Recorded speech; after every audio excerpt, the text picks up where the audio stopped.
couldn't pick thumbs today, so we do. I thought I had some in my Halloween set, but I couldn't find any.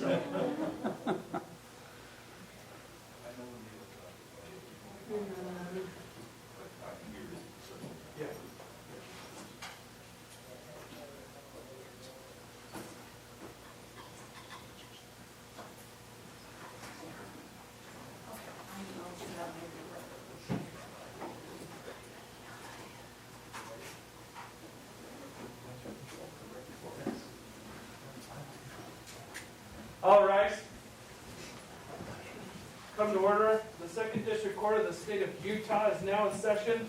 The Honorable Judge David Connors presiding.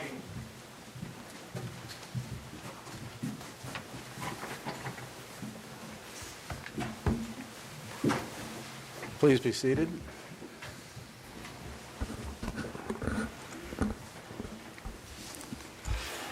Good evening. It's great to have you here. My name is Judge David Connors. I'm the presiding judge of Utah's Second District Court. Over here on my far right, we have Judge Ruben Renstrom, also from the Second District Court.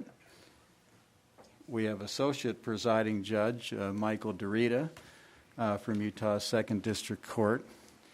And here on my left, we have Judge Noel Hyde, also from Utah's Second District Court. Judge Hyde has also been our designated Morgan County judge for 9+ years now. So in a moment, I will be asking Judge Hyde to actually conduct the selection process here. Let me just very briefly explain why we're here today. And of course, we're here trying to comply with all of the COVID-19 restrictions of the local jurisdiction here. We're trying to stay apart from each other. I see you are as well, and I appreciate that. Thank you very much for doing that. But we felt it was important to do this in person and not to do it over some video connection because of the gravity, if you will, of this event today. We're here for the following reason. We understand and we're advised by the election clerk here in Morgan County that there was a tie vote in a primary election. I believe it was the Republican primary, is that right? Is it the Morgan County Council? Do I have that correct? Commission. Morgan County Commission. Okay, thank you. And when there is a tie, the state law provides as follows. When a tie vote occurs in any primary election for any county office, the district court judges of the district in which the county is located shall, at a public meeting called by the judges, in the presence of the candidates involved, select the nominee by lot cast in whatever manner the judges determine. That's why we're here today, to supervise and oversee the casting of lots to determine the winner of this election.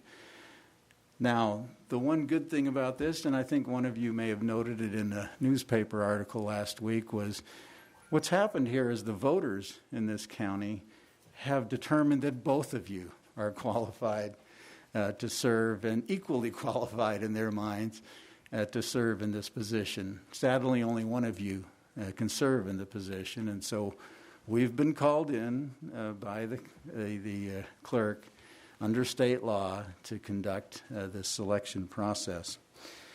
I've indicated we have both candidates here, correct? So we have Jared Anderson, Cindy Carter, right? Thank you. And we have the judges I've introduced. I want you to understand we actually have 14 judges in the Second District Court. As soon as we knew we had a number of us who would be able to be here, we alerted the others, all of whom have very busy calendars and things to do, that they could come if they wanted, but if they had other things keeping them away, that was okay. So we've excused the other judges as we go forward here today. Well, let's go ahead with this process. I'm going to turn the time over to Judge Hyde to conduct this. Thank you, Judge Connors, and again, welcome to everyone, particularly to Mr. Anderson and Ms. Carter. I know campaigns can be difficult things, and it's made even more heightened as far as the anxiety by having a finish like this. The first we heard that there might be a tie, we immediately contacted legal counsel at the state when we were aware of what the statute was for guidance on what to do when these things happen. And the response was, these things don't happen. And so this is unique in the experience of all of us here. It is unique in the experience of the legal counsel for the state judiciary. So we welcome you. We have had some discussions in preparation for the proceedings, and I'll describe the procedure that will follow. And then we will also have the participation of each of the candidates, as we'll describe that as we go. We have a bowl right here in front of us.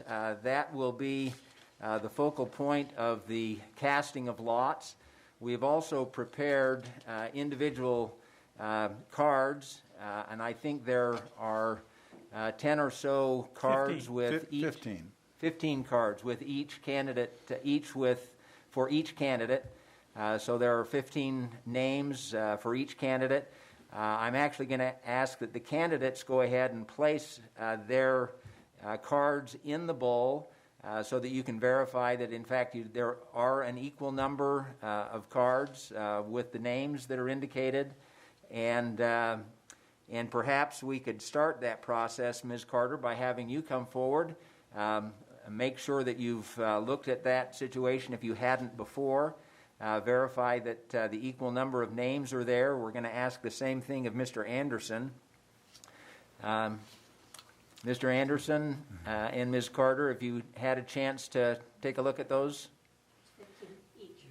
There are the same number in each? Yes, sir. All right, then I'm going to ask, beginning with Ms. Carter, that you place the 15 that bear your names in the bowl, and then Mr. Anderson can do the same.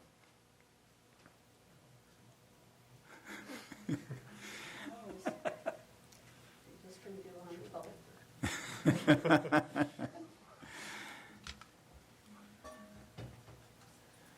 One of the unfortunate things about wearing masks is that you can't see the smiles and the affirmative feedback that you should be getting during this process. Now I would like each of you to kind of shuffle the cards through. They're in the bowl until you're satisfied that they've been appropriately mixed.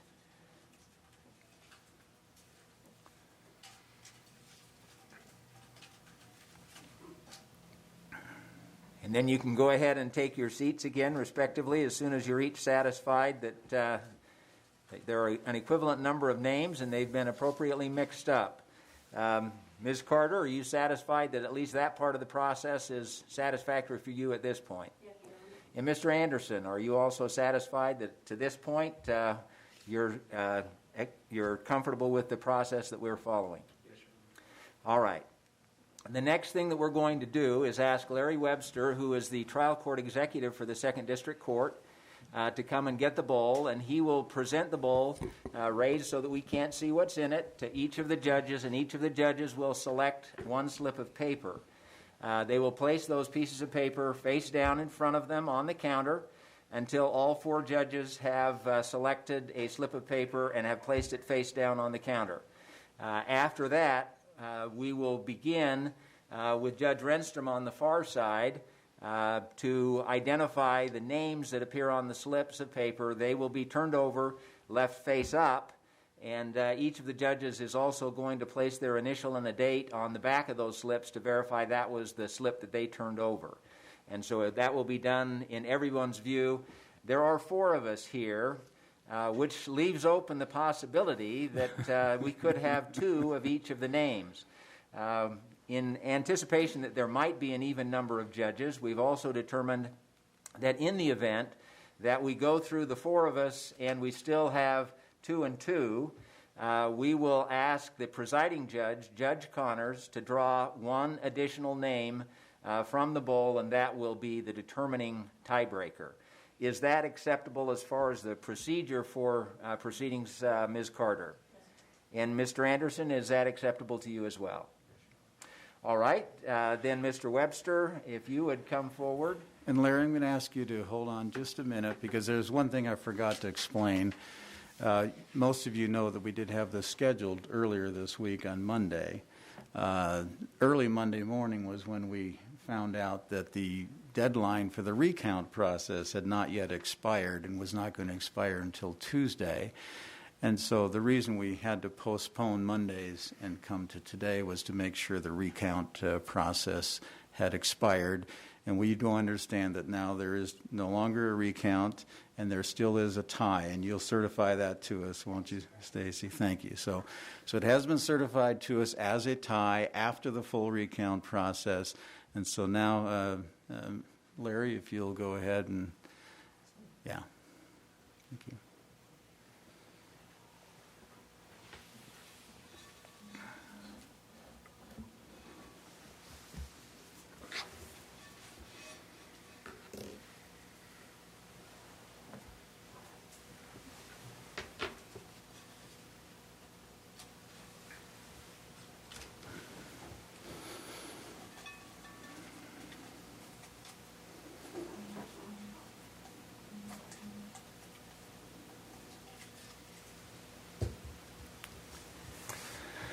All right.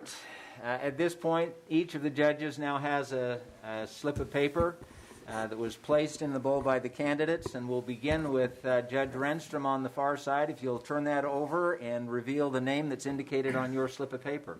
The name that's indicated on my piece of paper is Jared Anderson. All right, thank you. Judge DeRita.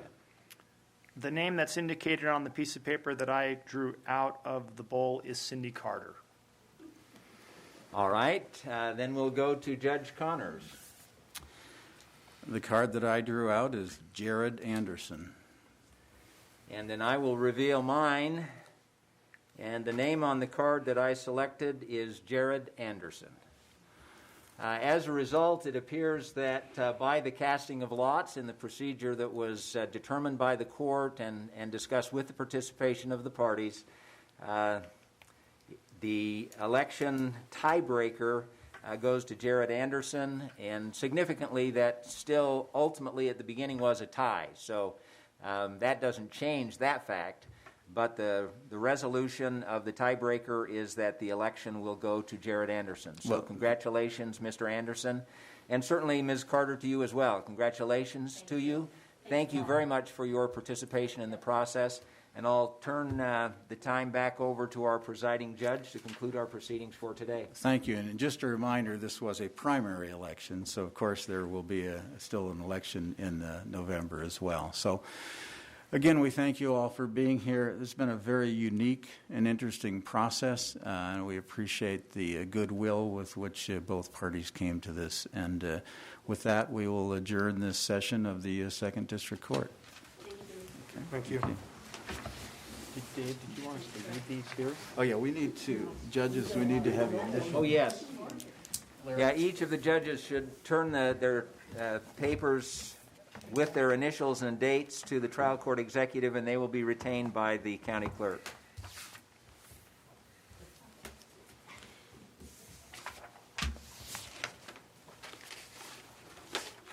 All right, thank you. All right, thank you.